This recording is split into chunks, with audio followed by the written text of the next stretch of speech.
Hi, I'm Libby Guston, and welcome to my kitchen. My friend Mia's here, and she's learning how to set up a sustainable kitchen. So that means the food that we have in the kitchen, how we prepare it, is going to be better for us. It's going to be better for the environment. Yeah. So like this chicken here. This chicken costs a lot more than this broccoli.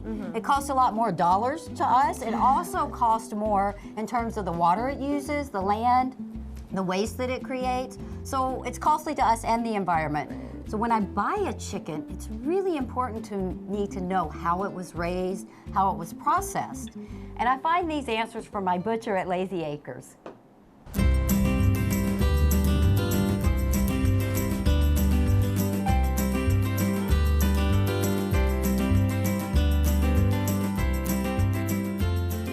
So can you tell me the chickens that you have, are they air chilled or water chilled? Well, Libby, here at Lazy Acres, we only use air-chilled chicken. And because water-chilled chickens absorb at least 2 to 12% of water, and they're going to lose some of their flavor. Oh, so does that mean I'm paying more if I get a water-chilled chicken? In the long run, you're paying for moisture. And less flavor. And less flavor. So what about the chickens that you bring in? Are they fresh or are they frozen? Only fresh here at Lazy Acres. We only deal with fresh product as much as possible. Why is that important? We don't want any moisture, first of all. We want 100% flavor, and that's what you're paying for, the best. So then that means if I bring it home, I could freeze it and use it later? Freeze today or use by tomorrow. We give you a 2-day shelf life. 2 days. So if I buy it today, I need to use it by tomorrow. That's right. That's really good to know. That is right. So if I'm kind of interested in a chicken and kind of want to talk to a farmer about what's going on, what does a chicken eat? Chickens eat a ration of corn and soy, but in a natural environment, they would eat bugs and grasses.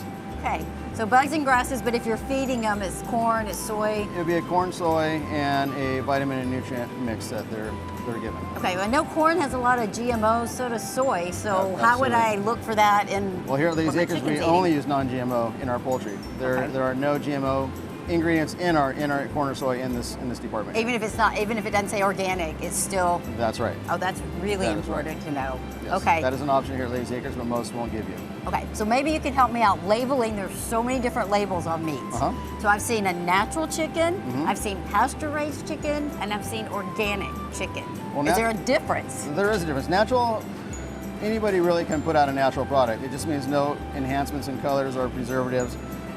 But pasture-raised means that the chickens are able to dust bathe, run around outside. They are never going inside unless they want to. And they live a life as a chicken would, a normal chicken out in the wild would. Organic means they're given the corn and their soy, a non-GMO version, but there is never going to be an herbicide, a pesticide, or an insecticide ever given to an organic bird. And the organic birds are always the first to go through the facility, so it's the safest you can ever get. Okay.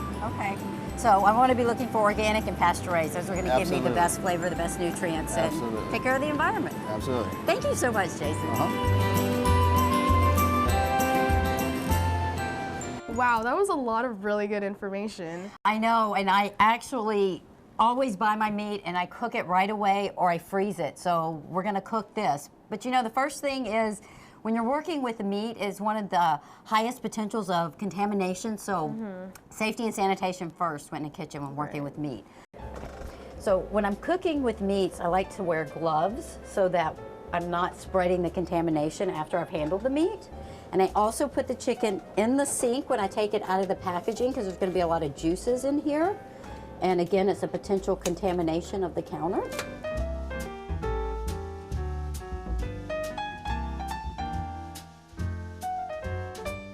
And inside your chicken is going to be the gizzards and the giblets, and they do a nice job of packaging it. So I want to take all this packaging and I have a bag ready to take it so that I'm not leaving the juices on the counter. And then the chicken I'm going to put on the cutting board. Again, the cutting board that's designated for my meat. And now it's ready for us to dress it to be roasted. So how often do you have to sanitize everything? You know, when I'm working with meats, I'm going to do that 2 or 3 times. Anytime my raw meat has touched anything, once I'm done, I want to sanitize it. Okay. Because I could easily spread to my vegetables or other food, and then it would make us sick because we're not cooking them the same way. Then I throw the gloves away. This bag's nice and ready to go in the garbage. The boiling water's ready. I'm going to grab that. I'm going to pour it over my equipment here. And boiling water, you really only need 180 degrees. It's even warmer than it needs to sanitize. So I know that I'm not going to be spreading any germs. So sometimes when I'm making chicken, a whole chicken's too much meat, so I'll get a chicken breast. But as you can see, with a chicken breast, it's not really even. So if I cook it like this part's going to get done, and it's going to be dry in order for me to cook it long enough to get that done. So really simple thing to do is just, I'm not trying to pound it flat, I'm just evening out the part that's not even. Okay. And so you just pound it till you get a nice flat, even piece. Then the other thing I like to do is brine the chicken. What is brining? Brining is when you actually soak the chicken in a saltwater solution. So it's a ½ ounce of kosher salt to 2 cups of water. And you pour that over the chicken. For a chicken breast, I'm gonna let it sit in there for about ½ hour.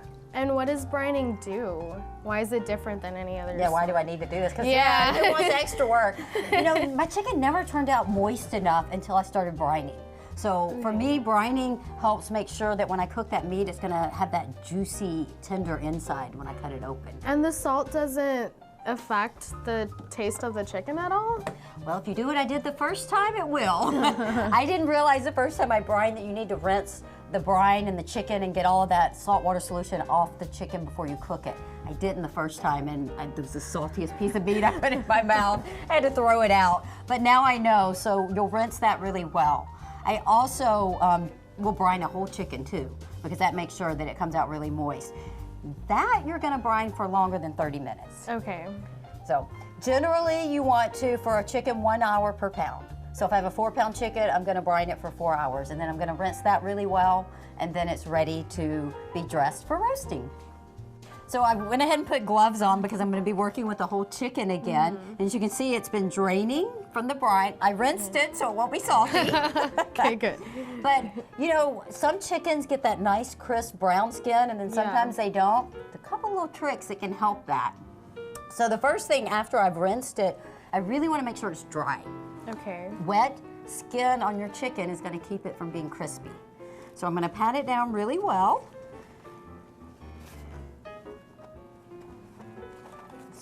Really well. It's drained for a while, so most of the water's gone. Excellent. Now we're ready to dress it. And when you cook a chicken, it's important that you cook it breast side up. How do you know? Okay. So if you think about the breast, if a chicken's walking, the breast is going to be on the underside. So if you think about how it's sitting, I also remember by the little wings, because you always tuck them under. So Okay, and then that side is... the only side you can tuck them under is on the breast side up. Just like that. And that's just more for aesthetics.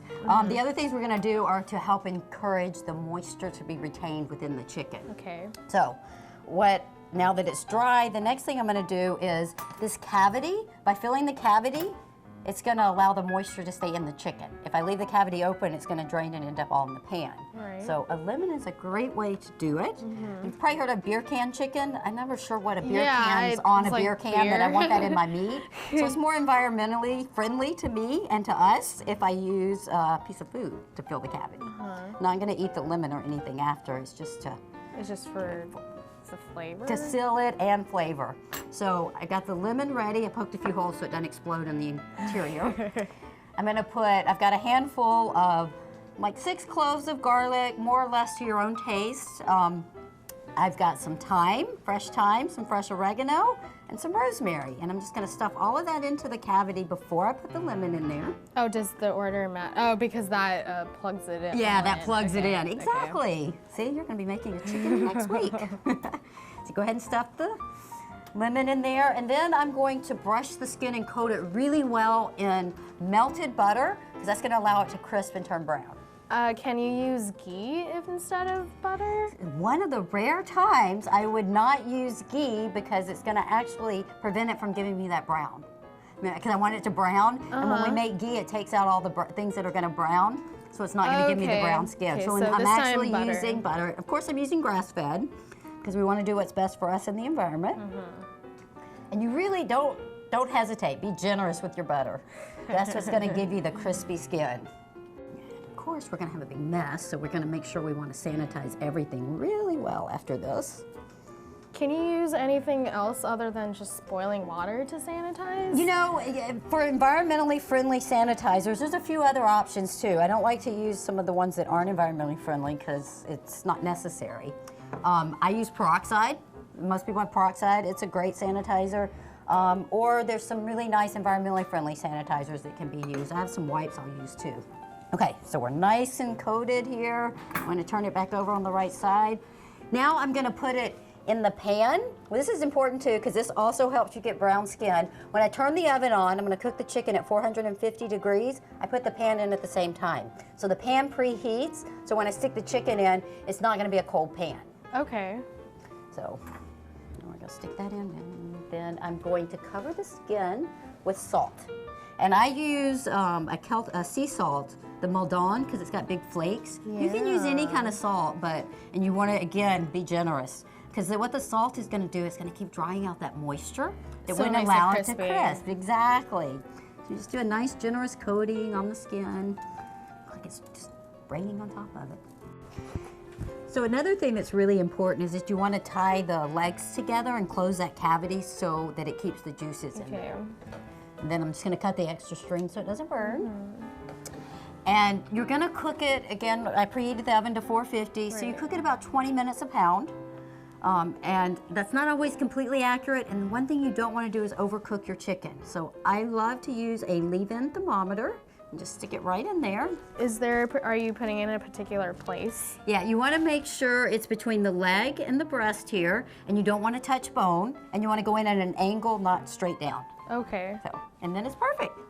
So now that the chicken's done, we can actually get 3 meals out of this. Wow. And once I pulled all the meat off, I can use the bones to make stock. So when I'm making broth, the first thing I'm going to do is put the bones in, that after I picked all the meat off, and there'll be a little bit of meat still on there, but that's good, it gives flavor. I'm going to dump those in, and then I'm going to put the vegetables in. And I like to use root vegetables because they give a lot of flavor. So I'm going to put carrots, I put leeks, I put some onions, and I put celery, and anything when I'm cooking, anything that I would throw away from my vegetables makes great stock. And I'm what do just you gonna do? put all that in there. What do you do with the vegetables after the stock is made? Once the stock is made, I use a strainer and I drain the vegetables out. You can eat them, but they don't have a lot of flavor, so I Okay. just usually put them in my compost. All right. Okay, so then I'm going to be sure and use filtered water because, again, this is what I'm going to be eating, so I want to make sure the water's clean. I'm going to fill the pot up with the water, and then I'm going to put 2 tablespoons of vinegar in. What's the to vinegar 1 for? gallon of water. The vinegar is actually going to help bring out the good glucosamine and chondroitin, the things that are in the bones of the chicken that's really good for our health. It's going to make you better when you're sick. So you let it sit for 1 hour so it gives time for that vinegar to draw that out of the bones. Then once that happens, I'm going to turn it on and I'm going to boil it for 6 hours to 12 hours. The longer I cook it, the more flavor and depth comes into that broth. So once the stock is done, I get about 10 to 12 portions of the stock that I put in these jars and put it in the freezer. That's a lot. It's a lot. You can use it to make grains, sauces, soups. It lasts about 6 months. Okay, that's pretty good. And then with that 4-pound chicken, I got all of these dishes. I actually got enough for 2 servings. So I got 6 meals out of it. And I'm gonna serve the breast first because that's when the meat's the most moist. Okay. And of course, we're gonna do a nice salad and potatoes so we get all the colors and have good variety. yeah, it's so colorful, all of this. And then once the chicken's pulled off and I have leftovers, I'm gonna make a dish that has a little sauce on it to give it a little bit more, so it's not so dry. Yeah. This is a ginger rice dish with some broccoli, carrots, and peppers. Again, all the colors. And then a chicken salad, so it makes either a nice snack or a lunch. Yeah.